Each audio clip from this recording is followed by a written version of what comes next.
മുല്ലപ്പെരിയാർ അണക്കെട്ടിൽ സുപ്രീം കോടതി ഉത്തരവിനനുസരിച്ചുള്ള സുരക്ഷാ പരിശോധന വേഗത്തിൽ നടത്തണം എന്ന ശക്തമായ ആവശ്യവുമായി കേരളം. മുല്ലപ്പെരിയാർ മേൽനോട്ട സമിതി യോഗത്തിലാണ് ഇക്കാര്യം ഉന്നയിച്ചത്. എന്നാൽ ബേബി ഡാം ബലപ്പെടുത്തിയ ശേഷമേ സുരക്ഷാ പരിശോധന നടത്താൻ കഴിയൂ എന്ന കടുത്ത നിലപാടിലാണ് തമിഴ്നാട്. 2011 സുപ്രീം കോടതി നിയോഗിച്ച വിദഗ്ധ സംഘം മുല്ലപ്പെരിയാർ അണക്കെട്ടിൽ സുരക്ഷാ പരിശോധന നടത്തിയത്.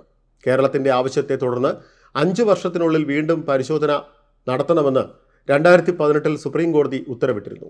എന്നാൽ തമിഴ്നാടിന്റെ നിസ്സഹകരണം മൂലം ഇതുവരെ നടത്താൻ കഴിഞ്ഞില്ല. ഇത് ഉടൻ നടത്തണം എന്ന് കേരളം മേൽനോട്ട സമിതി യോഗത്തിൽ ശക്തമായ നിലപാടെടുത്തു. അണക്കെട്ടിൽ സ്ഥാപിച്ചിരിക്കുന്ന ഉപകരണങ്ങളുടെ ക്ഷമത, ഡാമിന്റെ ചലനം, വികാസം തുടങ്ങി മുഴുവൻ കാര്യങ്ങളും പരിശോധിക്കേണ്ടതുണ്ടെന്നും കേരളം യോഗത്തിൽ നിലപാടെടുത്തു. ബേബി ഡാം ബലപ്പെടുത്താൻ മരങ്ങൾ മുറിക്കണം എന്ന ആവശ്യം തമിഴ്നാട് യോഗത്തിൽ ആവർത്തിച്ചു. എന്നാൽ ഇതിൽ വനം വകുപ്പാണ് തീരുമാനമെടുക്കേണ്ടതെന്ന് കേരളം പ്രതികരിച്ചു. വള്ളക്കടവിൽ നിന്നും അണക്കെട്ടിലേക്കുള്ള റോഡ് ടാർ ചെയ്യണമെന്നും തമിഴ്നാട് ആവശ്യപ്പെട്ടു. എന്നാൽ സമിതി നടത്തിയ പരിശോധനയിൽ റോഡ് സഞ്ചാരയോഗ്യമാണെന്ന് വിലയിരുത്തി.